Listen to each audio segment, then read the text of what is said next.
Hello.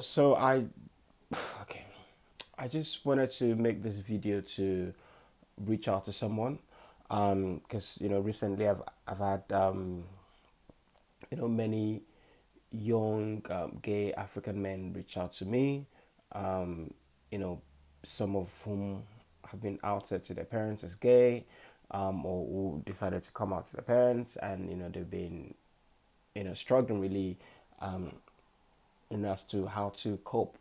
Of course, their relationship with their parents has changed, and they're still feeling guilty. And I've been speaking to a good number of them. Some in the States and the UK and Canada. And I just want to remind you, like, you should not feel guilty at all. Like making that decision. However, they found out whether you got outed, which is bad, like sad, but don't feel guilty. So, at the emotional blackmail for us Africans is a common thing, and I think for me, that was the main thing really that got me stuck in the closet for decades. What would people say? What would my father's friends, what my mother's friends say? And not even once did I even think about my happiness. And I think that's how society is built. So you've done nothing wrong. Now you're out. They know. Ideally, I mean, you should be independent, because that really helps. I mean, that helped me. So if you're still relying on them for food or fees, I that must be a very difficult situation to be in. But if you're if you're dependent, I would say, yeah, don't feel guilty at all. And then don't be afraid to demand respect. Again, it's not something we're built or taught as Africans. We're taught to fear our parents, to not speak when they're speaking, or even look down whilst they're talking. And um, and you just have to change that mentality when it comes to your sexuality, in my opinion, because just because they're your parents doesn't mean they get to say those homophobic stuff to you. Those disgusting homophobic WhatsApp messages I'm talking about. So don't be afraid to have that conversation. And I think with coming out, even though it can be a shock for our loved ones, I think the bare minimum anyone can do, anyone who claims to care for you, is respect you, like, as a human being, right? So if you're not gonna say anything, if they're not gonna say anything positive about your sexuality, they don't have to talk at all, right? So if you're not gonna take it from strangers, but even the thing, if strangers say nonsense, right? So personally, if strangers say nonsense, I mean online or whatever, it doesn't get to me. But if it comes from someone you love, it hits different, right? So don't be afraid to have that conversation. They should respect you. You're human. And what I want to say is, try, I mean, avoid making calls, right? Because there's a lot of emotions in like voice and stuff. And with parents, especially with African moms, it can be difficult for them to have a whole conversation without diving into your sexuality, without telling you, the Bible said this and that, or just marry a girl. It's hard. It's hard for them. So you want to keep it text, limited to some messages, hi, how are you, and stuff. That helps you. So basically, any call you're gonna get off feeling depressed, don't get on it, right? Regardless of who that person is. And sometimes when it send those messages, when it send those, those BCs, those religious, gays is saying, and all those WhatsApp messages, you could ignore. You've got two options. You could completely ignore, or you could reply with articles, that are positive about LGBT issues and rights, or even send them articles about parents who are accepting. That makes them, see things differently.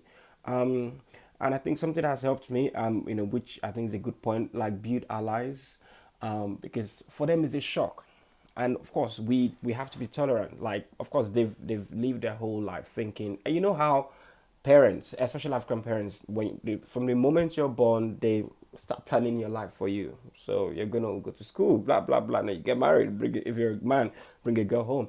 If you're a woman, bring a guy home.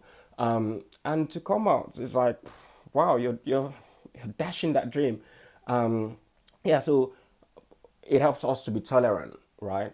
And I think building allies can help. So maybe you're lucky to have someone, some brother, sister, within the family or some family friend who gets it. They may not accept you for being gay, but they respect you. And I think that person can always serve as a bridge between you and your parents. If you're going to discuss anything, they're interested in your life. Okay, so now you're gay, what's going to happen? What are you doing?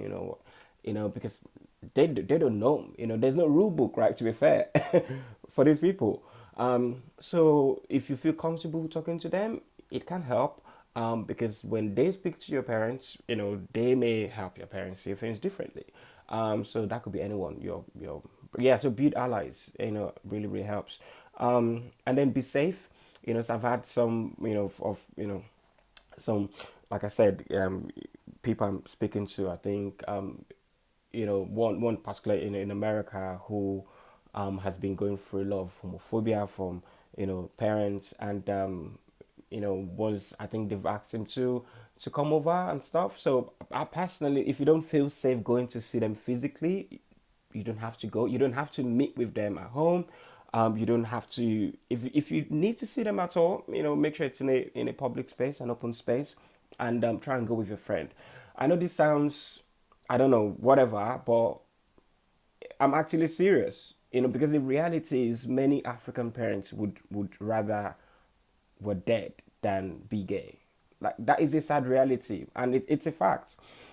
Because it just is like you're dead to them when you come out as gay. To some, not all, obviously. So yeah, be safe. Your safety post coming out really really matters. And then give you time, right? So like I said, it's taking us decades. It took me years to finally look in the mirror to say, Daniel, stop deceiving yourself. You're okay. So I know they're on their journey as well. So yeah, they're on journey, but whilst they're on it, you should live your best life. Time heals. What else? Yeah, I think it's also an opportunity to review your personal space, because there are some things you don't have control over. So you don't have to stress about things like that. You don't have to stress about people who never love you, for example, but when when you're out to them and they're no longer your go-to people, for support, you need to create your own family. So that could be from your partner or your friend, or whatever makes you happy. Who are you? Anything that would not attract positive energy to you, run away from it. It's really, really important for your mental health. Like, I cannot emphasize this enough. Um, yeah, and live your truth and be happy. Because the thing is, once they start seeing you happy, it sends a message to them, right? Because it makes them think like, so are we really against this person's happiness? So live your truth, do what you're passionate about. Volunteer for charities you're passionate about. Personally, aside from my full-time job, I've got my personal project that I love so much. So that gives me life, the kind of people I hang around with. Yeah, because like I said, positive energy anytime, any day. Live your truth, and hopefully they might come around. Yeah, so I hope this helps, because coming out can be difficult and dealing with parents can be really really difficult, but you just have to stay sane. You have to live your truth. You don't have to feel guilty. Yeah, and live your life. You don't have to pray the gay way. It's who you are. You can't. And hopefully they'll catch up. Yeah, let me know your thoughts via the comment below, and I hope this helps. And if you need to talk, reach out to me, at Dan Yomi, DONYOMII, on social media. Love you all. Bye.